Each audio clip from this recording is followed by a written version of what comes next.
Ilmu huduri ini epistemologi zauk, epistemologi rasa, epistemologinya irfan. Saya jelaskan sedikit. Jadi ilmu huduri itu ilmu yang didapat langsung. Kalau bahasa epistemologinya, ilmunya itu swa objek. Ya cirinya sama kayak tadi. Tidak ada perantara antara yang tahu dan objek yang diketahui. Takut yang saya alami itu kan, untuk tahu takut saya harus menengok diriku sendiri, tidak keluar.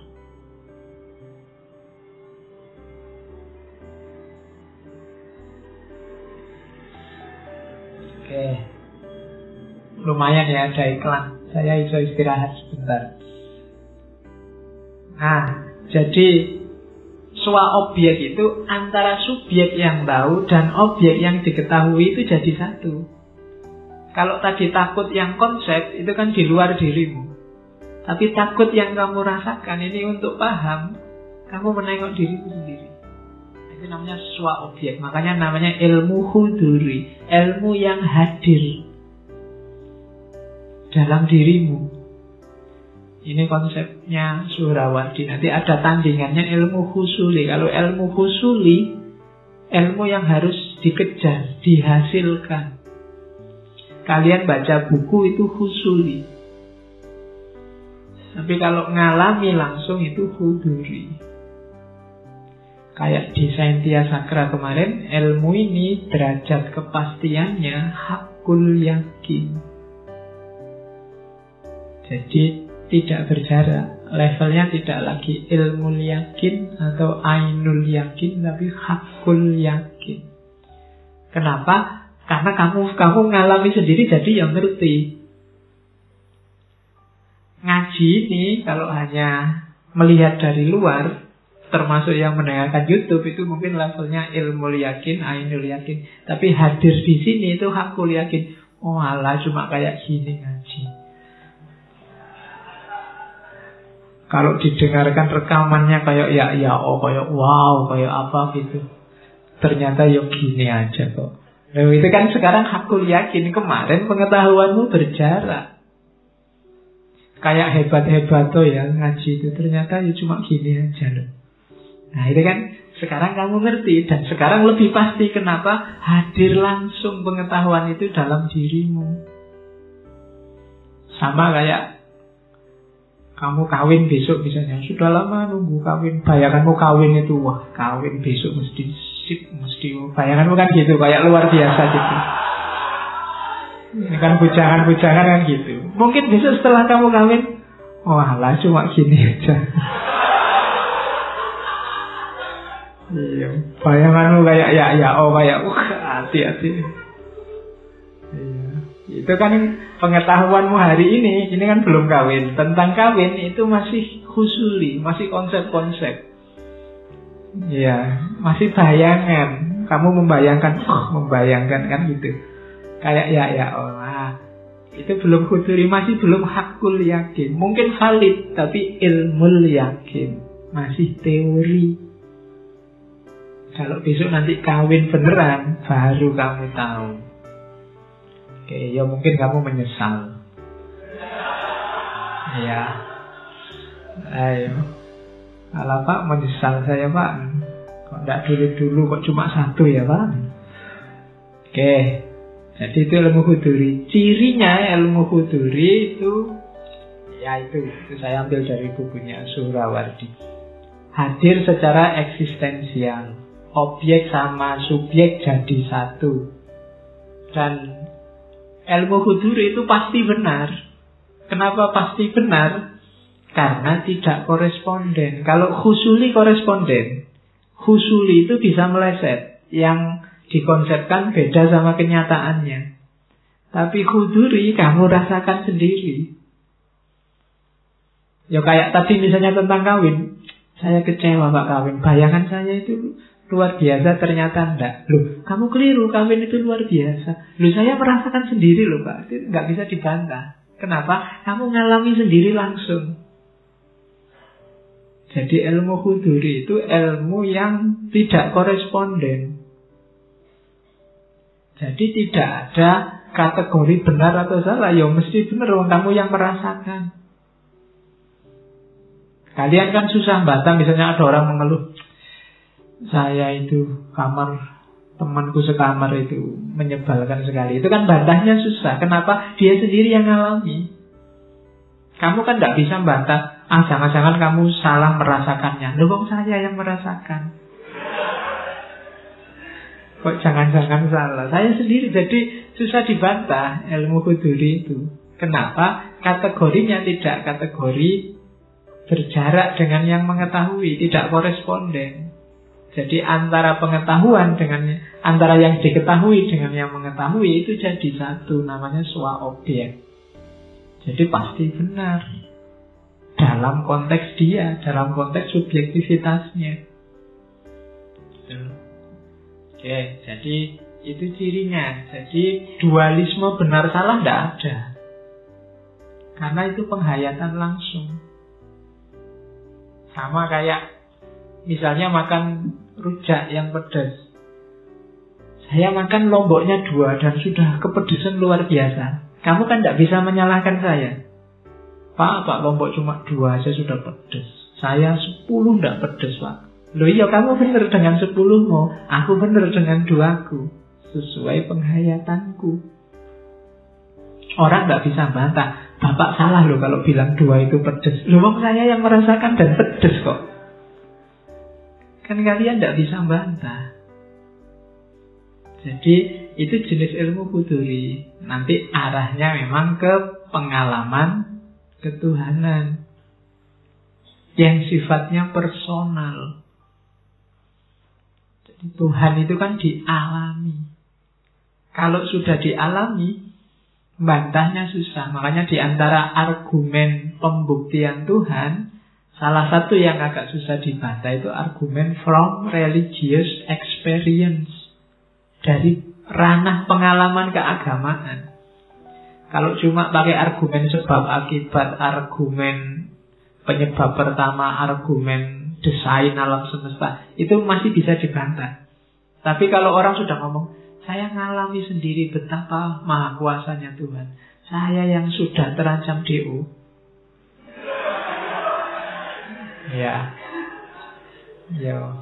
ya nanti gelarnya PhD, PhD, lulusnya pas hampir DO.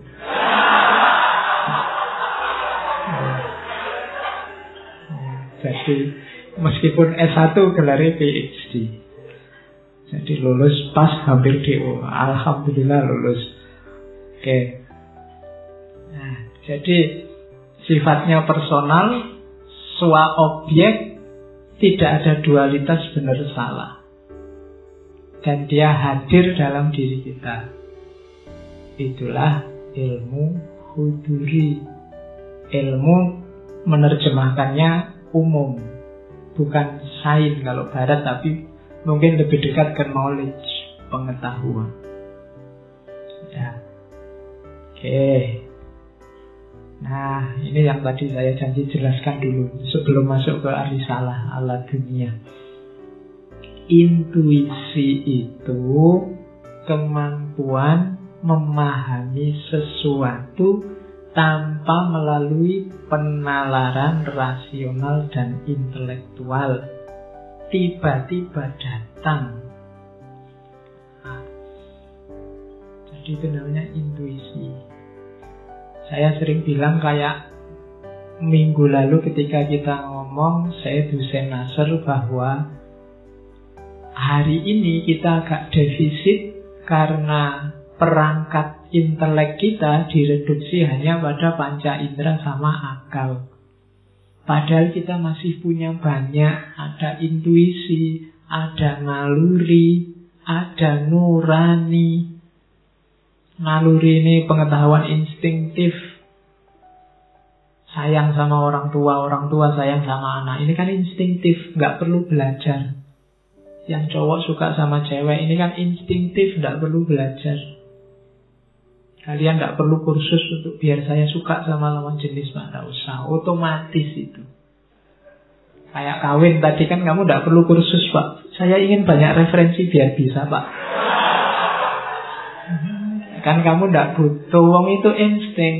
Mesti iso, coba khawatir. Bos diarahkan nanti ujungnya mesti ke situ juga, jangan khawatir. Mesti bisa. Kenapa? Insting. Simbahmu dulu tidak pakai kursus macam-macam, ya anaknya banyak. Kenapa? Instinktif. Nah, cuma kita tidak mendaya gunakan ini, tidak memahami teori ini, karena ada banyak yang bisa dielaborasi dari instingnya manusia. Sebagaimana banyak orang sekarang mempelajari instingnya hewan kan. Sebenarnya manusia juga punya banyak insting yang bisa dikaji. Nurani juga begitu. Kadang-kadang kalau ada masalah, kita harus pinter. Ini pakai akal atau panca indera, atau jangan-jangan ini pakai nurani. Kalau ada nenek-nenek yang maling kayu, ya secara hukum dia salah. Cuma dia malingnya karena sudah tua, tidak punya keluarga, tetangganya pelit. Terpaksa dia ngambil kayu dijual untuk makan. Nah ini kan yang maju bukan hukum lagi, bukan akal lagi bahwa dia salah, tapi nurani, moralitas. Oh ini juga alat pengetahuan yang tidak tergarap serius di dunia modern. Kenapa hoax, berita palsu, dan yang sejenis itu sekarang merajalela? Karena waktu kita nulis berita palsu, nuraninya mesti tidak dipakai. Tidak sadar yang kita jelek-jelekan, yang kita jatuhkan itu manusia yang punya martabat. Ketika nurani tidak bunyi, ya martabat manusia jatuh. Nah, itu kita juga miskin untuk belajar. Termasuk ini, intuisi. Jadi pengetahuan yang memang di luar rasio. Kalau kalian ngomong, Pak, tidak masuk akal. Ya memang pengetahuannya di luar akal.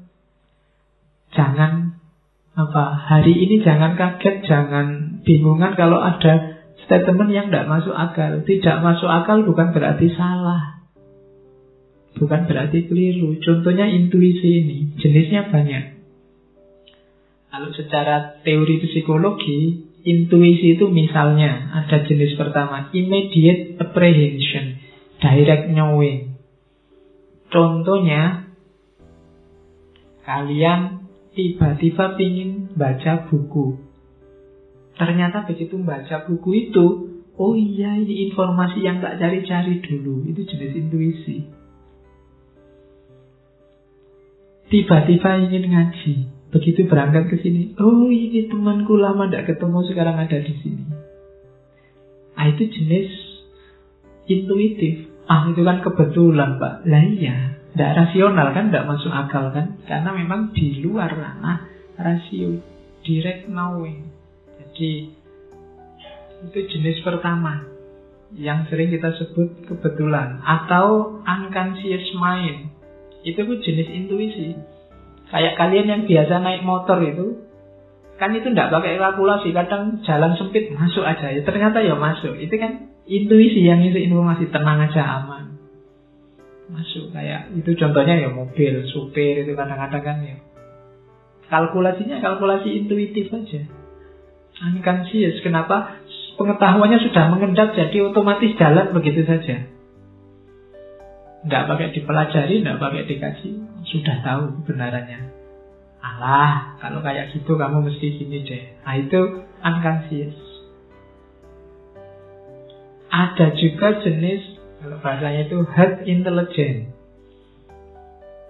Ini juga kayak ceritanya film. Tiba-tiba mau naik pesawat, tidak jadi kok perasaanku tidak enak. Nah, ternyata begitu nggak jadi naik pesawatnya kecelakaan. Itu herd intelligence. Jadi ya kayak kalian misalnya besok kalau mau tidak masuk kuliah, bilang aja ke dosennya, kok kemarin tidak masuk, perasaan saya nggak enak, Pak. Iya. Oh. Nanti dosennya bilang, wah kamu benar, ternyata kuliahnya kosong, saya juga nggak masuk. Nah, itu namanya herd intelligence.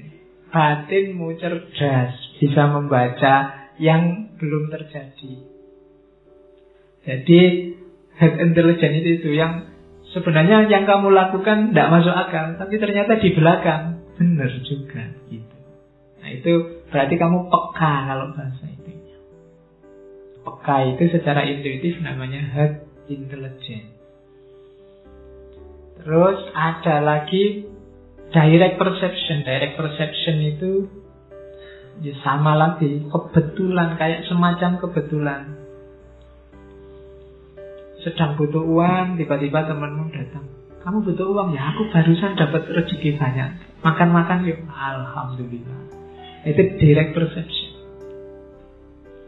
Ada barang hilang, dicari-cari tidak ketemu. Terus kamu putus asa, tasnya kamu banting. Tiba-tiba, oh iya di dalam tas ini. Ketemu sekarang. Itu seolah-olah kebetulan. Tapi ini termasuk jenis ragam pengetahuan intuitif. Kalau dalam dunia epistemologi sering disebut knowledge by acquaintance. Pengetahuan langsung. Saya kasih contoh ya, sains itu juga sering melibatkan intuisi. Seni juga sering melibatkan intuisi. Sains misalnya Newton ketika menemukan hukum gravitasi. Itu kan dia menyimpulkan ada hukum gravitasi waktu nongkrong di depan kampus. Terus lihat apel jatuh.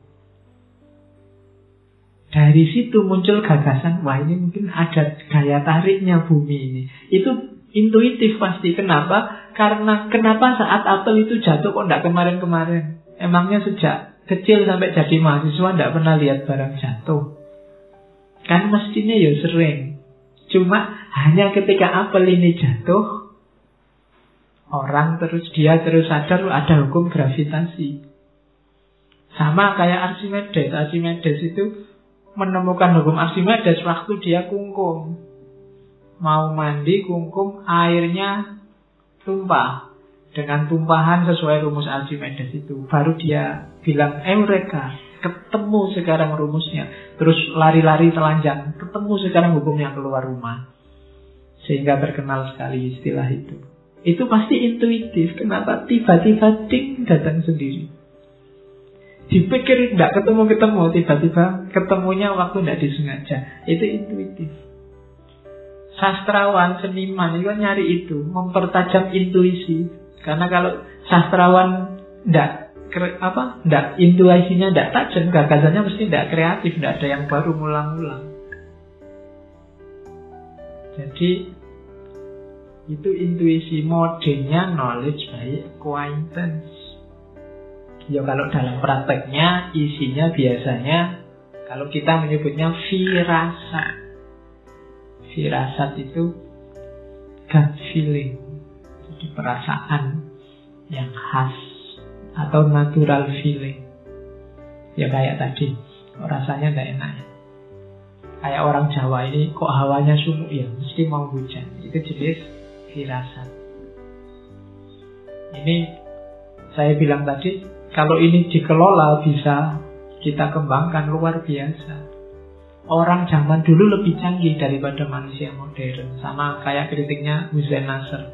Orang zaman dulu firasat juga jadi mode pengetahuan. Orang Jawa itu punya teori firasat yang luar biasa. Coba dibaca Primbon itu. Itu kan luar biasa. Cara niteni realitas. Orang itu kalau misalnya rambutnya keriting itu biasanya apa? Kalau tai lalatnya di pipi terus cirinya apa? Kalau bisa begitu sampai detail itu dan tebal sekali. Coba dibaca primbon-primbon Jawa itu. Jadi mereka lebih canggih daripada kita. Kita kan untuk ngerti macam-macam kadang harus dibedah lah, harus dipakai analisis teori lah. Mereka tidak, orang Jawa lebih canggih daripada kita. Bayangkan di Jawa itu kadang orang kawin aja dihitung loh. Wetonnya, tidak ada teori weton itu. Donald Trump tidak ngerti itu. Wetonnya apa sama wetonnya apa, ini cocok apa tidak, itu bisa. Dan ya bahasanya ilmu titan.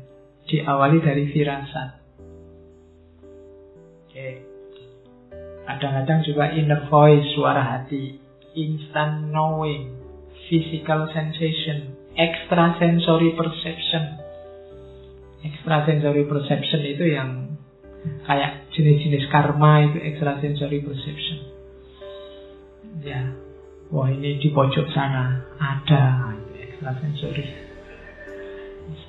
Nah, itu kalimat-kalimat, itu jenis pengetahuan intuitif. Nah, ini psikologi. Kalau versinya tasawuf yang ilmu laduni, ilmu huduri, semua itu tadi sumbernya adalah Allah. Tidak ada yang kebetulan. Semua yang seolah-olah kebetulan itu informasi dari Allah ke dalam diri kita. Ketika Newton menemukan gravitasi, Archimedes menemukan hukum Archimedes, itu sama Allah memang dipancari cahaya untuk membongkar rahasia itu. Nah, sementara kalau dalam teori-teori psikologi modern yang behavioristik, yang manusia dianggap semi kayak mesin, itu kan bukan dari Allah, tapi dari timbunan bawah sadar. Nah, kalau dalam tasawuf, yaitu yang dari Allah, itulah namanya laduni. Jadi kayak tadi kamu firasat, saya nggak masuk kuliah, firasat saya nggak enak, kok terus pasrah, berarti kamu sebenarnya dapat ilmu laduni dari Allah. Mungkin ya Allah ingin menyadarkanmu. Loh ya, di antara intervensinya manusia, intervensinya Allah dalam kehidupan manusia, ya yang semacam itu, kebetulan-kebetulan. Bahwa yaitu mungkin untuk membantah orang barat yang deistik. Kalau orang barat itu kan alam semesta ini ada hukumnya dan selesai.